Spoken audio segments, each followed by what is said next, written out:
be continuing our sermon series, The Bible Book by Book. Last week, we took 1st and 2nd Samuel together because they were originally one book and later split into two. The same is true for the books of Kings. 1st and 2nd Kings were originally one and later split up into two.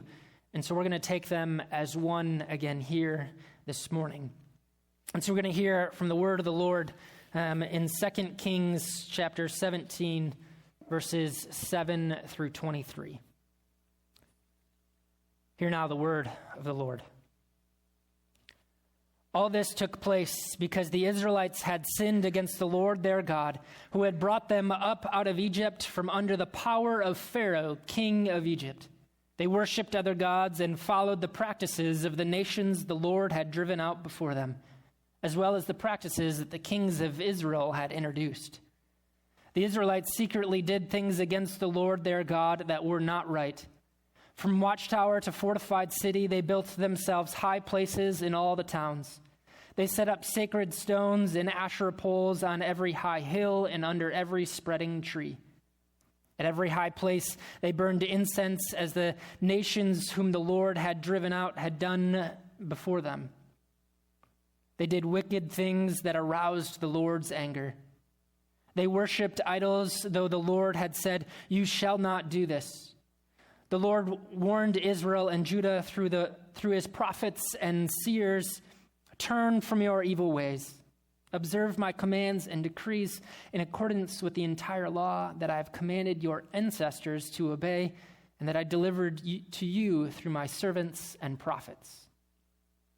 But they would not listen and were stiff-necked as their ancestors who did not trust in the Lord their God. They rejected his decrees and the covenant that he had made with their ancestors and the statutes he had warned them to keep. They followed worthless idols and themselves became worthless. They imitated the nations around them, although the Lord had ordered them, "Do not do as they do." They forsook all the commands of the Lord their God and made for themselves two idols cast in the shape of calves and an Asherah pole.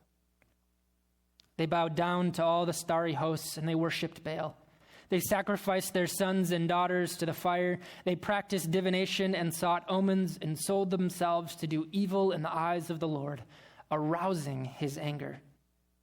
So the Lord was very angry with Israel and removed them from his presence. Only the tribe of Judah was left. And even Judah did not keep the commands of the Lord their God. They followed the practices of Israel had introduced. Therefore the Lord rejected all the people of Israel. He afflicted them and gave them into the hands of plunderers until he thrust them from his presence. When he tore Israel from the house of David, they made Jeroboam, son of Nebat, their king. Jeroboam enticed Israel away from following the Lord and caused them to commit a great sin. The Israelites persisted in all the sins of Jeroboam and did not turn away from them until the Lord removed them from his presence, and as he had warned through all his servants and prophets. So the people of Israel were taken from their homeland into exile in Assyria, and they are still there. Amen.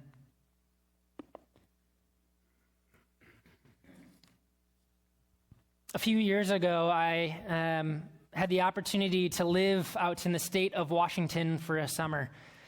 And while I was out there, I had another friend who was living close by. Her name was Lindsay. And Lindsay invited me to go climb Mount Adams with her and some people from her church. I've always enjoyed hiking and being outdoors, and so I agreed to do so. And after I agreed, she then told me I was going to need an ice axe and some crampons. Crampons are these spikes you clamp onto your boots so that you can kick them into the ice. And not only that, she then shared a YouTube video with me where it teaches you how to do what they call a self-arrest, where when you start sliding down the mountain on the ice, you use your ice axe as a sort of brake, where you push it into the ice and try to slow yourself down. Having been told that now I need these items and shown this video, I wondered if I should have asked some more questions before I agreed to do this climb. But needless to say, I was nervous, but I was excited. I was ready to do it. And so in a few weeks, we got together and we camped at the base of Mount Adams so that we could get an early start the next morning. And early it was. At 2:45 a.m., the alarm went off. We grabbed our stuff and we began to climb up Mount Adams. And we didn't have any issues on the climb. Everything went smoothly. There was no need for me to use the training of that 2-minute video and do a self-arrest. Going up, you see the beautiful pictures of God's creation. And then we made it to the top, in which we saw nothing because it was in a cloud. But it was a good trip to the top, and then we began our trip down. We began to descend down Mount Adams, and we made it probably about a half hour or so, and then we realized somewhere along the line we had gotten off the path that we were supposed to be on.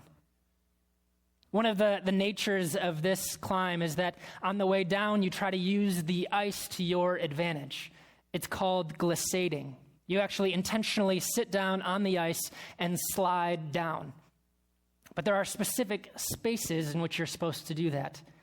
Paths that are carved out so that they are curving back and forth so that the curves slow you down and you don't get moving too quickly. Well, we were off the path. We were somewhere else, and so we weren't in these designated spaces where you would glissade down. And a storm was rolling in, and so we knew we had to get off the top of the mountain quickly. Thankfully, somebody was with us who had been on this climb before, and they said, I know we need to get there. I don't know how we got off, but I know that's where we need to be. And so maybe foolishly, I decided, well, I will just start glissading straight down where we are right now. And I took the step down on the slippery slope and began to go. I thought, I've watched this video on a self-arrest. I can just use my ice axe as a brake on the way down. Well, when I tried, it just bounced off the ice, and slowly I began to pick up more and more speed. I began to be moving quickly down this mountain, and I was headed for a bunch of sharp rocks. I began to get really nervous. Well, thankfully, the ice made a little slope, and I ramped into the air, and then when I landed, I was able to stop. And so I was safe in that. But in this whole experience, I think I learned something about the slippery slope. I learned something about how quickly we can be swept away. You see, I think there are times in our lives in which we voluntarily take steps in a direction. We move away from the path that God has laid out for us, and in our own power, we decide we're going to go a different direction. And maybe we feel like this is no big deal. We can control it ourselves. We can use our ice axe to control us on the way down, but then we get swept away. We start sliding down the slippery slope, and maybe without even knowing it, we are headed right for danger. We try desperately to do that self-arrest, but we find that we ourselves don't have the strength to save ourselves.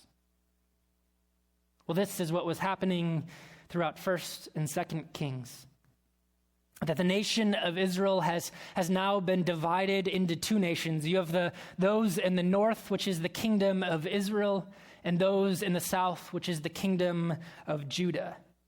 And both of these are gradually taking steps further and further away from the path that God had laid out for them. They began their trip down the slippery slope, and it seems like there is no stopping them.